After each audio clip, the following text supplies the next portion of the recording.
everyone, welcome back to Psyched About Life, where we talk about psychology, life, growth, and personal development. Today's video is all about why we feel guilty when we initiate self-care or put ourselves first. Now, if you've experienced this personally or you know someone else who's going through this self-care guilt, it's really good to identify the factors, the indicators, triggers, and how to overcome that feeling and really put yourself first. In order to talk about this, we need to identify what causes that feeling of guilt. So the problem is that it's very complicated to define this guilt because it comes in many forms, and sometimes digging deep into the reason for things can be very complex. It can be very confusing, and sometimes there's more than one answer, so we have a hard time labeling exactly what's causing that guilt. So some of the 5 or most common causes of this guilt: number 1, it's really our self-care definition. The problem is that when you have this definition, it may be too narrow, it may also be too broad, and we don't have a specific idea of what it is. We tend to think of it as selfish to say no to others, be okay with saying no and putting ourselves first. So that's kind of where that guilt is coming in. It's like we feel guilty for saying no to people, and also we feel guilty for being selfish, quote unquote selfish. And I think I made another video about selfishness and why it's okay to be selfish and the do's and the don'ts and when it becomes a little bit too much. So we really have to define that for ourselves before engaging in that self-care, that alone time, saying no to people, which that's hard to do for a lot of people that like to people please, make others happy, make people feel included, don't like to feel like they can't be there for other people. So that's a hard thing to already tackle, is just saying no to other people. So that's kind of where that guilt manifests and becomes a lot more intense. Many indulgences are unhealthy, and thinking of it as an indulgence will also create more guilt. So we cannot think of it as something like that. It's really not about feeling so much pleasure, right? So sometimes we think, okay, I want to feel good, let me do self-care. No, sometimes self-care is just a moment that you don't feel anything and you just need to relax, and you just need to prioritize the things that you've been putting back on the list. So you know how you think of in your mind, okay, I gotta do this, I gotta do that, make those priorities. Okay, I'm doing this to feel good. No, it could just be you're giving yourself the things that you have been putting back. Maybe it doesn't always feel great to eat healthy. Maybe it doesn't always feel great to do stuff on, that you need for yourself. So it doesn't necessarily need to be a pleasure thing or feel good.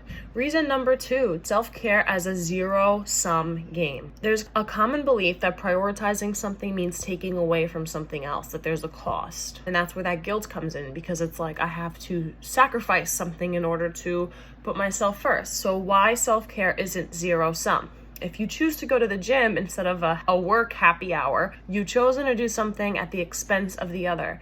And so you might believe that the zero sum applies here, but does it really? So taking good care of yourself gives you the energy to work late when needed, helps you to stay calm under pressure, helps you to keep your emotions in check, and helps your ability to focus better.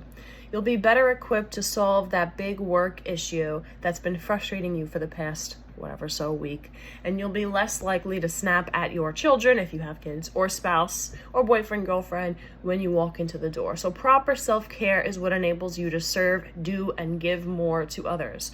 We think that we're sacrificing at the expense of another thing, another person. So the problem is that most people tend to think of self-care as yet one more thing that you have to add to your already large to-do list. It feels like a chore, but let's scratch that. Let's not make it seem like a chore. Let's make it seem like it is a part of life, and it is something of a mindset. It's a mindset to have. It's a way of living and being. Okay? It should be prioritized above everything else. Self-care is the little things that we do for ourselves to keep ourselves in check. Reason number 3, success is defined as achievement. You probably have an achievement-based definition of success, and that is the problem, because success isn't solely dependent on how hard you work or the quality. How does this relate? Well, when you define success as primarily achievement-based, you're focused primarily on those things you cannot control. That leads to frustration. That leads to a lot of other problems, okay? To the point where you're likely to start feeling like you should be doing something more productive than taking time for yourself. You only have control over you and what stresses you out and how you react and the choices you make. So no matter how hard you work or how badly you want something, you won't always get it. Other people might work harder or just get lucky. So sometimes people will proactively work against you. That's why success shouldn't be based on the outcome, but instead an input, how you behave, how hard you work, how you treat yourself, how you treat others. Number 4, you feel obligated to say yes. If there were arrows pointing to me, just pretend that there's arrows pointing to me. People pleaser. So it's okay to say no. You're not a bad person. No one should make you feel guilty or gaslight you. It is okay to say no, set boundaries. If they get mad, let them be mad, okay? If you're doing the best that you can and you're doing the work that's there, it's their problem that they aren't seeing what you do. If they're focusing on you saying no instead of everything that you have done, that's on them, right? So let's set those boundaries. We are so used to being taught by society, by our parents, by others, by our teachers. Say yes, be obedient, be good. You're bad if you say no. You're bad if you don't share. You're bad if you put yourself first. That's all a lie, okay? You can overindulge, you can neglect, but if you're doing your part when you need to, but then you're also saying no, that's okay. Everything has a balance in life. Remember that, replay that section, because that is a huge chunk of this guilt. Why we feel guilty. It's because we cannot say no. I think I beat that horse. I beat it. All right, anyway. And when you set and hold those boundaries, you're respecting yourself and other people respect you. It's ultimately what happens. It's like a chain reaction. When you respect yourself, others will take you serious and reciprocate, hopefully, if they're good people. If not, they have things that they need to work on, okay? Ay, Dios míos. Okay, last one. That's the most common. Your time isn't your own. This is that guilt. This is that you don't know when to say no. You should know that time is yours. You own it. No one else owns your time. Stop giving your time away as though it's endless, because it's not. You won't ever get it back once you spend it. That's a big thing. Time is so precious, and people think that they have their whole lives to do things. They think that they can help as many people as they want. But like I said, that's where the boundaries come in. You're doing yourself a disservice if you are not prioritizing you time, self-care, and setting healthy boundaries. You're doing yourself a disservice. It is so clear. You can even try logging the time, right? For a full week, you could do this. Pay attention to what you're doing and how long you spend doing it. Keep a running log and keep reviewing it at the end of the week.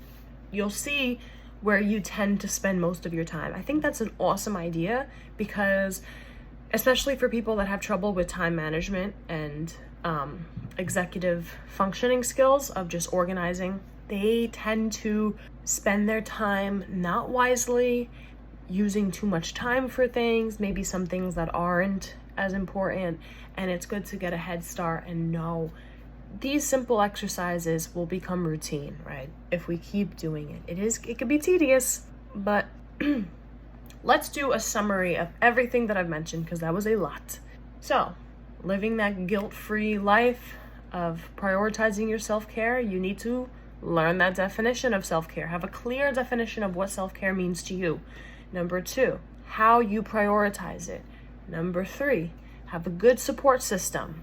Have good people that you can set those boundaries with, and that you know that will understand you and respect you and your boundaries. Number 4, be okay with saying no. And number 5, understanding the amount of time that you have and what you do with your time. Okay? That was kind of a summary. So take what resonates. Maybe try one of those little tips, tricks.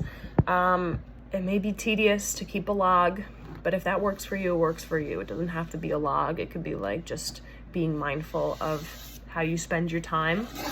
a general mindfulness. And yeah, I will try to make sense of whatever I just said, but yeah, I'm still learning. I'm still not the best. I don't make videos as often as I used to, and that's on me. So let me use my time management and prioritize what I need to do. Anyway, thank you so much for watching. I hope you guys enjoyed this video. Please like, comment, share, subscribe. If you're new here, welcome. My video is all about personal development, growth, love, and positivity. So, and if you love psychology or anything life related, you've come to the right place. Thank you guys. Bye.